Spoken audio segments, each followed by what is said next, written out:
اب ظاہر ہے کہ مولوی جو فرقہ بازی پر تلے ہوئے ہیں وہ شیطانی وسوسے پھر امت کو من الجنت والناس یہ سکھاتے ہیں. اور جی جامعہ ترمذی میں سنن نبی داؤد میں صحیح حدیث ہے کہ میری امت کے 72 فرقے دوزخ میں جائیں گے اور ایک گروہ جو ہے وہ جنت میں جائے گا. اور بخاری اور مسلم کی متفق علیہ حدیث ہے میری امت کا ایک گروہ طائفہ منصورہ قیامت تک حق پر قائم رہے گا. تو 72 تو دوزخ میں جانے ہیں تو ہمیں فرقے بنیں گے نہیں تو کیسے ہوگا بھائیو؟ اس کا یہ مطلب نہیں ہے. اگر یہ مطلب نکالا جائے تو کتنی صحیح احادیث اہل سنت اور اہل تشیع کے ہاں اور بخاری اور مسلم میں بھی ملتی ہیں کہ قرب قیامت کی نشانیوں میں سے ہے کہ عورتیں ایسا لباس پہنیں گی باریک کہ ننگی نظر آئیں گی اور لوگ اپنے ماں باپ کی نافرمانی کریں گے. تو یہ بھی تو حضور نے خبر دی ہے, تو اس خبر کو ہم سچا کرنا شروع کر دیں کہ جی حضور نے بتا دیا تھا کہ قیامت کے قریب یہ ہو جائے گا, لہذا ہمیں ننگا لباس پہننا چاہیے, ماں باپ کی نافرمانی کرنی چاہیے, یہ مطلب ہے اس کا. تو بھائیوں اسی طریقے سے یہ غیبی خبر تھی کہ میری امت فرقوں میں بٹ جائے گی, یعنی تم 9 فرقے بنانا, یہ غیبی خبر ہے. جیسا کہ یہ خبر ہے کہ عورتیں ننگا لباس پہنیں گی, اس طرح یہ بھی خبر ہے. ورنہ قرآن میں واضح آ گیا کہ وَاعْتَصِمُوا بِحَبْلِ اللَّهِ جَمِيعًا وَلَا تَفَرَّقُوا, فرقہ واریت میں مت بٹو.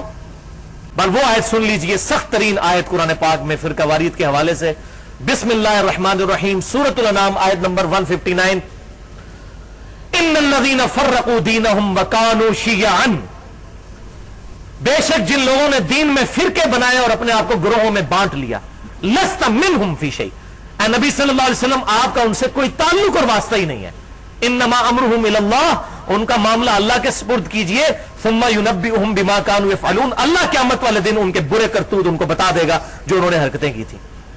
تو جو شخص فرقہ واریت کرتا ہے نبی صلی اللہ علیہ وسلم کا امتی ہی نہیں ہے, والعیاذ باللہ تعالی. جو جہاں پیدا ہوا وہ وہی خوش ہے. اس لیے میں بڑا ننگا جملہ بولتا ہوں کہ قادیانی صرف اس لیے کافر ہے کہ آپ کے امی ابو قادیانی نہیں ہے, ورنہ اگر آپ کے اور میرے امی ابو قادیانی ہوتے تو ہم بڑے آسانی کے ساتھ اپنے آپ کو مسلمان اور غیر قادیانیوں کو کافر سمجھ رہے ہوتے ہیں. تو اس لیے جو بریلوی ہے وہ سمجھتا ہے میں ہی پورا اسلام بریلویت ہے, باقی سارے خاری, اور ایسی ایسی تقریریں کرتے ہیں لوگ بریلوی دیوبندی اہل حدیث سارے اہل تشیع, وہ یہ بتا رہے ہوتے ہیں کہ اسلام کے اندر یہ فرقے نہیں, پورا اسلام ان فرقوں کے اندر ہے. اور جی جنت میں صرف بریلوی جائے گا, جنت میں صرف دیوبندی یا اہل حدیث یا اہل تشیع جائے گا, باقی سارے دوسکین ہیں. بولے اعوذ باللہ تعالی.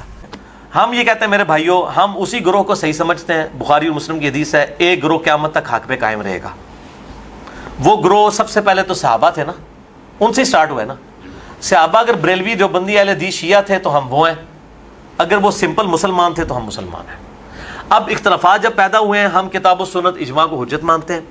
اگر آپ ایک مین سٹریم کی بات کریں تو میں یعنی اہل سنت کی جو فکر اور منہج ہے نا جی اس کو صحیح سمجھتا ہوں. ادھر منہج تھوڑا سا ایکسپلین کر دیں, بار بار یہ بات کرتے ہیں نا عوام کو اس کی سمجھ نہیں آئے گی کہ اہل سنت بھی ہیں لیکن اہل سنت فرقے سے تعلق نہیں. منہج کی بات یہ ہے کہ کتاب و سنت کو حجت ماننا اور اجماع کو حجت ماننا, یہ ہے منہج.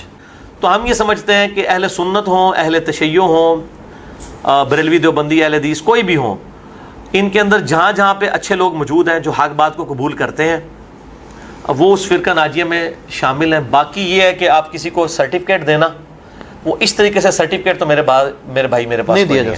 اور باقی جو روایت ہے ترمذی والی وہ تو روایت ضعیف ہے, کون سی 73 فرقوں والی, صحیح حدیث ابو داؤد میں, اس میں صرف اتنے الفاظ ہیں کہ ایک گروہ حق پہ ہوگا اور 72 دوزخ میں ہے, اور کہا گیا وہ ہے الجماعہ. تو یہ ذرا مجھے بتائیے نا آپ کہ الجماعہ کون ہے؟ الجماعہ کہ امت کی مین سٹریم, امت کی مین سٹریم کون سی ہے؟ جو 5 نمازوں کو مانتی ہے, جمع کرنا ہے وہ تو جواز دونوں طرف موجود ہے. ٹھیک ہے. اچھا, خانہ کعبے کی طرف منہ کر کے نماز پڑھتی ہے, نبی صلی اللہ علیہ وسلم کو آخری نبی مانتی ہے, ذبیحہ کرتے وقت اللہ کا نام لیتی ہے, جو موٹی موٹی چیزیں ہیں. باقی تو ہر معاملے میں اختلافات تو موجود ہیں, صحابہ کے اندر موجود ہے, بعد میں بھی چل سکتے ہیں. ٹھیک ہے. تو ہم یہ سمجھتے ہیں کہ ایسے لوگ بریلوی دیوبندی اہل حدیث شیعہ حنفی شافعی مالکی حنبلی سب کے اندر موجود ہے جو اس الجماعہ میں داخل ہیں.